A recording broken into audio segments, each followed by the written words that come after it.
It all started at our family barbecue in a local park in Texas last summer. I'm Dana Quinn, a graphic designer in my early 30s living child-free by choice. Enjoying my freedom and career. My sister, with her perfect mom life, decided that wasn't fair. She cornered me by the grill, holding a burger in one hand and a contract in the other, demanding I pay her $700 a month as a child-free tax for her son because, according to her, people like me without kids owe support to those who do. She called it family duty, like I was some deadbeat ex dodging child support. Her eyes lit up as she explained how my selfish lifestyle meant I had extra cash to spare for her boy's future. And if I refused, I'd never see him again. I stood there, smoke from the coals stinging my eyes, feeling the heat rise not just from the fire, but I smiled, pulled out my phone, and started laying out my own receipts for years of unpaid babysitting, gifts, and lost opportunities. What happened next cracked her marriage wide open and changed our family forever. If you faced pushy relatives demanding money for their choices, smash that like button, subscribe, and turn on notifications. You won't want to miss how this unfolded. Looking back a few years, our family life in the States seemed normal at first, growing up in a suburban neighborhood outside Dallas, Texas, where barbecues and football games were the norm. I'm Dana Quinn, and my sister Kelly Quinn was always the one who followed the traditional path. Married young to Vance Quinn, a software engineer at a local tech firm, and had Harlan Quinn, their energetic 9-year-old son. Soon after, Kelly worked part-time as a freelance marketer from home, posting endlessly on social media about her blessed mom life, perfect playdates, homemade meals, and family vacations that looked straight out of a magazine. Vance supported it all, pulling long hours to keep things afloat, while our parents, Cindy Quinn and Grady Quinn, doted on Harlan as the first grandchild. Me? I chose differently. As a graphic designer running my own freelance business, I thrived on flexibility. No kids meant travel whenever I wanted, late nights on projects without interruptions, and saving for adventures like that solo trip to Europe last year. But that freedom came at a cost in Kelly's eyes. She'd scroll through my Instagram posts, me at art galleries or hiking trails, and fire off passive-aggressive comments like "must be nice to have all that time for yourself," or "Harlan would love a trip like that, if we could afford it." It started subtly, but over time, it built resentment. She'd hint that my child-free privilege meant I owed the family something, especially since I was the cool aunt who stepped in whenever needed. For 7 years, I'd babysit Harlan without a second thought, picking him up from school when Kelly had client calls, hosting sleepovers so she and Vance could have date nights, even covering his soccer gear when money was tight. I calculated it once, hundreds of hours, easily worth $35,000 if billed at nanny rates. Then there were the gifts, birthdays, holidays, random toys and clothes, adding up to over $20,000. I did it out of love for Harlan, who adored our outings to the zoo or building forts in my apartment. But Kelly treated it like an expectation, never reimbursing gas or time lost from my work deadlines. Things escalated when I started dating Boyd Quinn, no relation, just a coincidence, who's a photographer I met at a networking event. Boyd noticed the imbalance right away. We'd be out for dinner, and Kelly would text last minute, "Can you watch Harlan? Emergency client meeting." Boyd would shake his head, saying, "Dana, you're basically their free childcare service." He encouraged me to set boundaries, but I brushed it off. Family first, right? Meanwhile, Kelly's social media envy grew. She'd like my posts but follow up with messages guilting me about her sacrifices as a mom, implying my life was empty without kids. Vance stayed neutral, focused on his job, but I sensed the strain in their marriage from her constant complaints about finances. Little did I know, that resentment was boiling toward the surface, ready to explode at our family barbecue. Kelly had been stewing on this child-free tax idea, inspired by some online mom groups ranting about unfair advantages. By then, Boyd had become my rock, helping me see how one-sided it all was. But as we headed to that park in Texas, flipping burgers under the sun, I had no idea how her demands would unravel everything.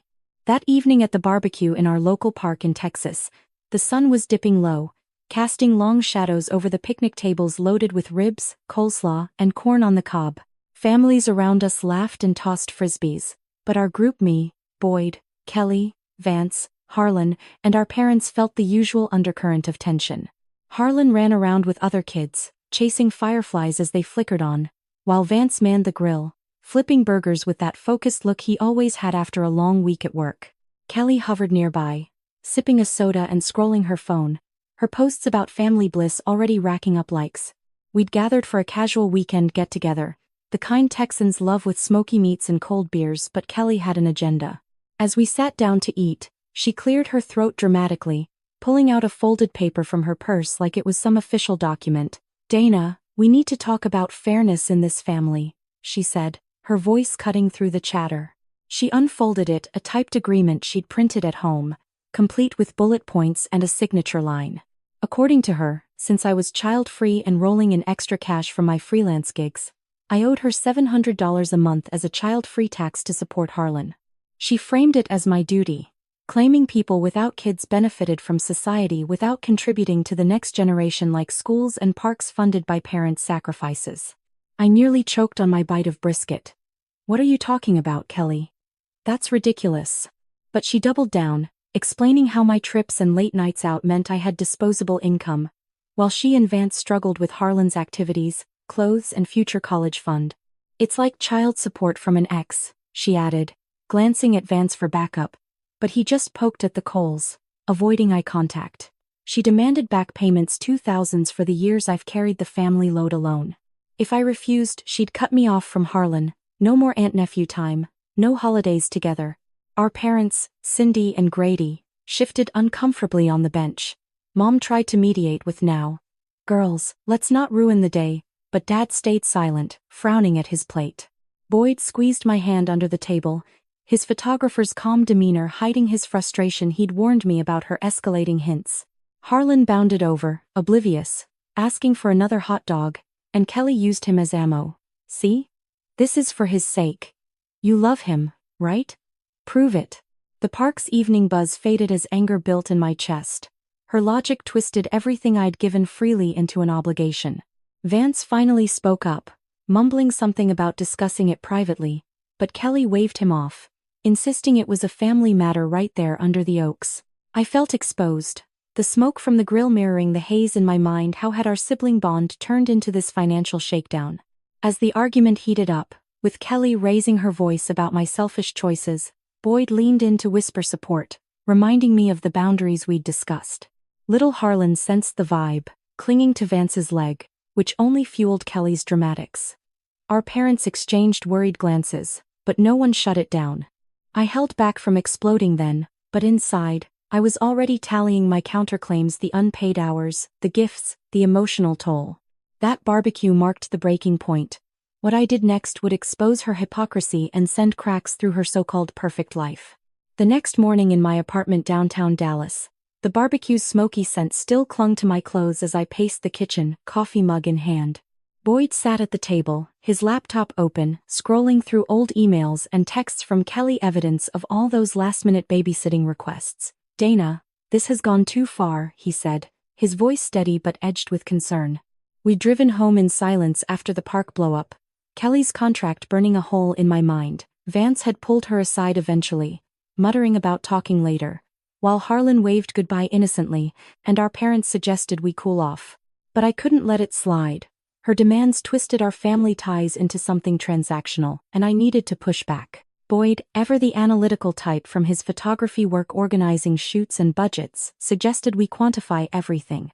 "Let's turn the tables, show her the real cost of your privilege." We started with the babysitting, 7 years of favors, from after-school pickups to full weekends when Kelly and Vance traveled for her marketing gigs. At a standard Texas nanny rate of $15 an hour, it tallied to $35,000 hours I'd sacrificed client deadlines for, like that logo project I lost because Harlan had a fever. Boyd pulled up my calendar archives, cross-referencing dates. It was eye-opening, the sheer volume of time I'd given freely. Then the gifts. Every birthday drone, holiday bike, and random soccer cleats added up to $20,000 over the years. I'd spoil Harlan because he was family, but Kelly never chipped in, always framing it as aunt perks. We factored in missed opportunities. 2 nights I turned down freelance jobs to help, costing me another $15,000 in potential earnings. Boyd ran the numbers in a spreadsheet, his fingers flying across the keys, while I dug through bank statements on my phone. "This isn't revenge, Dana, it's accountability," he insisted, printing a clean invoice layout we'd mock up together. The total? Over $70,000, with a polite note, past due compensation for aunt services rendered. As we refined it, my phone buzzed with texts from Mom Cindy urging reconciliation. Kelly's just stressed. Motherhood's hard. Dad Grady called briefly, his retired mechanic's gruff tone advising, don't let money tear you apart. But their neutrality stung. They'd witnessed her entitlement for years without intervening. Marla, my best friend from design school, texted support after I vented. She's been using you, stand your ground. Boyd and I debated delivery email for a paper trail, or in person for impact. We settled on email, attaching the spreadsheet and photos of receipts, with a calm message. If we're talking family contributions, here's mine. Let's discuss equitably. By afternoon, doubt crept in, would this escalate things with Harlan caught in the middle? But Kelly's park ultimatum replayed. No payment, no nephew. Boyd hugged me, saying, you're not the villain here. She started this. As I hovered over send, the apartment felt charged, like the Texas humidity before a storm. Hitting that button would expose her hypocrisy, especially if Vance saw how she'd manipulated the narrative. Little did I know, it would ignite the fuse leading straight to their marital cracks, forcing everyone to face the imbalances we'd ignored for too long. 2 days later, when I hit send on that email from my home office in Dallas, a wave of relief mixed with anxiety washed over me. Boyd stood behind my chair, rubbing my shoulders as the attachment zipped off the spreadsheet detailing $70,000 in unpaid aunt duties, complete with dates, estimates, and scanned receipts. You've got this, Dana, he murmured, his voice a steady anchor amid the storm brewing. I'd CC'd Vance too, figuring transparency might force a real conversation, but part of me worried about Harlan overhearing any fallout. The subject line read simply, regarding family contributions, let's balance the books. The response came faster than expected. My phone rang within minutes, Kelly's name flashing on the screen. I let it go to voicemail at first, heart pounding, but she called back twice more. Boyd nodded encouragement, so I answered on speaker. What the hell is this, Dana? She spat, her voice shrill through the line. I could picture her in their suburban kitchen outside Dallas, pacing with Harlan probably at school. You're invoicing me? After everything I've done as the family glue? This is extortion. She ranted about my cold calculations, ignoring her mom's struggles, the sleepless nights, the endless laundry, the sacrifices Vance and she made while I played house with Boyd. $700 a month is nothing compared to what parenting costs, she insisted, twisting my generosity into entitlement. I stayed calm, channeling Boyd's advice to stick to facts. Kelly, you started this with your contract at the barbecue. I'm just showing what I've already contributed for free.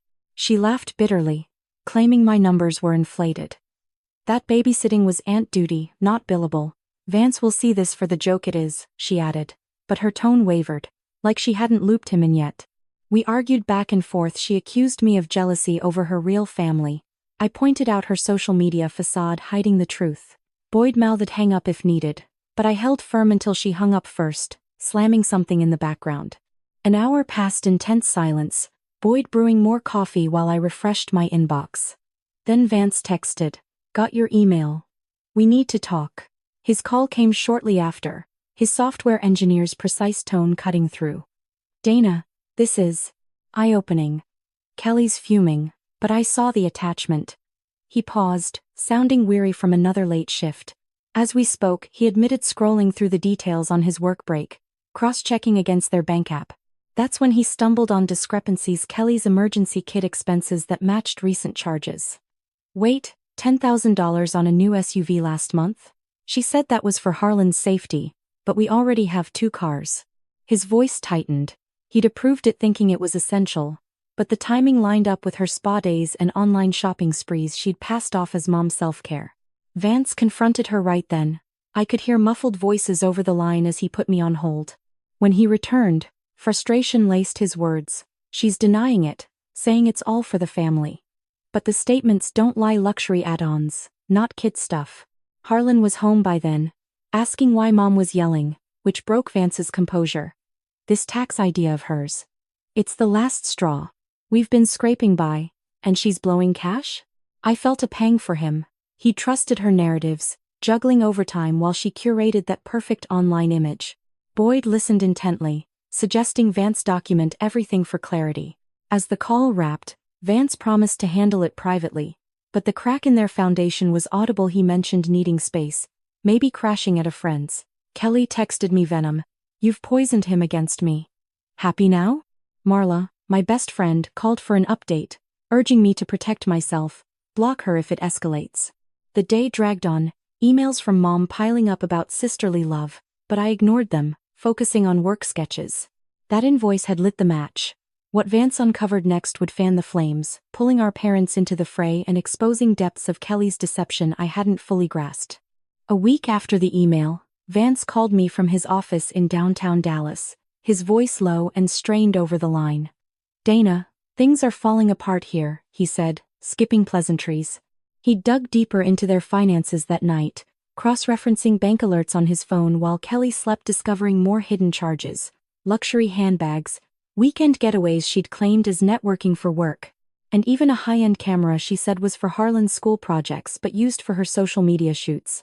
The total frivolous spending hit $15,000 in the last year alone, all while she'd complained about tight budgets and pushed that tax nonsense on me. He confronted her the next morning over breakfast, Harlan already off to school. I showed her the statements, asked why we were struggling when she was dropping cash like that, Vance explained, pausing as if reliving the blow-up. Kelly exploded, denying at first, then pivoting to blame. You don't understand the pressure of being a mom and marketer. Self-care keeps me sane. But Vance wasn't buying it. He'd seen the patterns, how her online persona masked the reality, draining their joint account for likes and followers. The argument escalated, plates clattering, voices rising until neighbors might hear.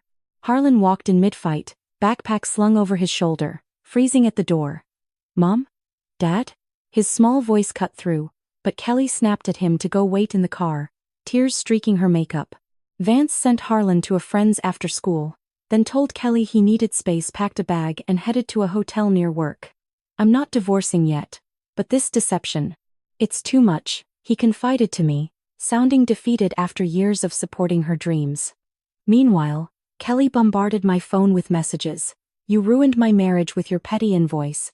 Vance is leaving because of you. She escalated to threats. I'll tell everyone you're the selfish aunt who abandoned Harlan, and posted vague subtweets about toxic family leeches, her followers chiming in with sympathy. By evening, she showed up unannounced at my apartment, banging on the door like a storm front rolling in. Boyd answered first, blocking the entryway with his solid frame. Kelly, calm down, this isn't the time. But she shoved past, face flushed, pointing at me on the couch. How dare you poison Vance against me? That email was a low blow. I stood, keeping distance, as she ranted about my easy life and how I'd manipulated the numbers to look victimized. Harlan wasn't with her thankfully at our parents', but she weaponized him anyway. He'll grow up knowing his aunt destroyed our family. Boyd stepped between us, voice firm. Enough, Kelly. Leave now, or we'll call the cops. She hurled more insults, accusing Boyd of enabling my child-hating ways, before storming out, slamming the door so hard the walls shook. Marla texted immediately after I filled her in. Stay safe, that's unhinged. Our parents called a family check-in. Mom's voice wobbly. Kelly's hysterical. Vance won't come home. Dad added gruffly, this mess needs sorting. But as night fell, Kelly's online rants intensified. Private DMs turned public shades, hinting at my betrayal. Boyd installed a security cam app on my phone, just in case. The fracture was widening, pulling everyone in, and I knew the real confrontation loomed at our parents' place soon. That weekend at our parents' house in the suburbs of Dallas, Texas, the air felt thick with unspoken tension as we gathered for what Mom called a peace dinner: grilled chicken, mashed potatoes, and green beans served on the old oak table where we'd had countless family meals growing up. Boyd drove me over, his hand on mine during the short ride, reminding me to stay factual and not let Kelly bait me. Vance had texted he'd come separately, still holed up at that hotel, while Harlan was with a neighbor to keep him out of the fray. Kelly arrived first, her SUV pulling up with a screech, face set in a scowl as she stormed in, clutching her phone like a weapon. We sat down after awkward hugs, Mom, Cindy, fussing over plates to avoid eye contact, Dad, Grady, at the head, clearing his throat like he was about to referee a fight. Kelly wasted no time, launching in before the food was even passed. Dana started this war with her ridiculous invoice, $70,000. Like I'm some deadbeat. She waved printouts of my email, her voice pitching higher, accusing me of sabotage. You've always been jealous of my life with Vance and Harlan, now you're dragging everyone down because you can't handle being alone. Boyd stiffened beside me, but I pulled out my own folder copies of the spreadsheet, bank transfers for gifts, calendar logs of babysitting shifts, laying them out methodically on the table. Let's look at the facts, Kelly, I said evenly, sliding the papers toward our parents. 7 years of free childcare, $35,000 worth if paid, $20,000 in gifts alone, $15,000 in lost work opportunities. You demanded $700 a month from me as tax. This is what I've already given. Vance nodded from across the table, his laptop open to their joint statements, highlighting the discrepancies. He'd found $10,000 on that SUV, $5,000 more on non-essentials like her self-care splurges. It's all here, he added quietly, passing the screen to Dad. She told me it was for Harlan, but the math doesn't add up. We've been cutting corners while this went on. Kelly's face reddened, snatching the laptop. That's private. You're twisting everything. Motherhood costs more than you know. She turned to Mom, pleading, Cindy, tell them Dana's always been the favorite, the independent one, while I sacrificed for family. But Dad interrupted, his retired voice firm after scanning the docs. Hold on, Kelly, this looks one-sided. Dana's helped without asking. Your tax idea sounds off base. Mom hesitated, glancing between us, but nodded slowly. We've seen Dana step up for Harlan time and again. This demanding money, it's not right. Kelly slammed her fist on the table, dishes rattling. You're taking her side? After I gave you a grandson? Tears streamed as she accused us all of betrayal, pointing at Boyd. And you outsiders stirring trouble. Boyd spoke up calmly. I'm here for Dana, and the numbers don't lie. The room erupted, Kelly yelling about my empty child-free existence. Vance defending the evidence. Our parents trying to mediate but leaning toward the proof I'd provided. Harlan wasn't there, but Kelly invoked him constantly. He'll hate you all for this. Marla texted me mid-chaos, hang tough. She's unraveling. Dad finally stood, voice booming. Enough, Kelly. Own your part. Dana's not the enemy. She stormed to the kitchen, sobbing, while Vance sighed, admitting their marriage talks had stalled. The dinner dissolved into hushed discussions, my evidence shifting the balance. But Kelly's fury promised more fallout, drawing lines that would soon become permanent breaks. Over the next month, things unraveled quickly for Kelly in ways none of us anticipated, turning her demands into a cascade of real-life consequences. Vance didn't waste time. He consulted a family lawyer in Dallas the week after our parents' dinner, filing for divorce under Texas law, which treats most assets acquired during marriage as community property. Their suburban home outside the city, 2 cars including that SUV, and joint savings got divided 50-50 after valuations. Kelly ended up moving into a small apartment with temporary spousal support while the case processed. Harlan stayed primarily with Vance, who proved stable employment and no drama, while Kelly faced supervised visitation orders from the court twice weekly at a neutral center, monitored because her outbursts at the dinner and my place raised red flags for emotional stability. The social media fallout hit hardest. Kelly's rants about toxic family and childless leeches went viral in local mom groups, screenshots spreading to her freelance marketing contacts. Clients dropped her one by one, 3 big ones in a week, citing reputation risk in emails that Boyd showed me from a mutual connection. Her income plummeted. Without Vance's salary buffer, she couldn't keep up payments on credit cards maxed from those hidden splurges. Harlan's school activities suffered too. Vance handled soccer fees and tuition alone, while Kelly's attempts to guilt trip via text backfired when Vance shared the custody logs with our parents. I cut contact completely after that dinner. No more calls, no responses to her barrage of messages accusing me of orchestrating the divorce. Boyd blocked her on my phone for safety, and I changed my social settings to private. Marla backed me fully, helping draft a final email. We've given enough. Moving on for my well-being. Our parents sided with facts. Dad told Kelly directly she needed therapy for her entitlement issues. Mom stopped enabling with cash gifts. Cindy even admitted in a quiet call to me that years of watching Kelly's demands had worn thin. Vance and I stayed in touch sparingly, him thanking me for the wake-up. Your receipts opened my eyes, couldn't ignore the lies anymore. Harlan asked about me through him, but Vance kept boundaries firm, focusing on co-parenting stability. Kelly tried one last stunt, showing up at Vance's work with flowers and apologies, but he had a restraining order in place after her apartment tantrums scared the neighbors. By month's end, her world had shrunk, No family holidays, limited kid time, freelance gigs dried up. Texas courts moved fast on the divorce, finalizing assets split without drama in mediation once evidence piled high. For me, life lightened. Boyd and I planned a real vacation, free from guilt trips. No reconciliation, no apologies from her, just space to heal. The child-free tax had cost her everything she'd built on borrowed support, proving family isn't owed, it's earned. Now, 6 months later, life has settled into a new rhythm without the constant pull of Kelly's demands weighing me down. Boyd and I moved forward with that vacation. We'd planned a road trip through Texas Hill Country, stopping at wineries and hikes where we could just breathe. No emergency texts interrupting. My graphic design business picked up too. Without the unpaid ant shifts, I landed bigger clients, turning those lost opportunities into steady income. Harlan's face pops up in my mind. Sometimes I miss his laughs during our fort-building days, but Vance keeps me updated sparingly, assuring he's thriving in school and therapy, adjusting to the split custody without the old family drama. The divorce finalized last month under Texas no-fault rules, with Vance getting primary custody after court-mandated evaluations flagged Kelly's instability from those public rants. She fought it, but the judge cited her financial mismanagement and threats as factors, awarding her limited weekends with Harlan and mandatory parenting classes. Her freelance marketing dried up completely. Former clients cited the online backlash, and without referrals, she took a retail job at a mall outside Dallas, scraping by on minimum wage plus child support payments from Vance. Social media.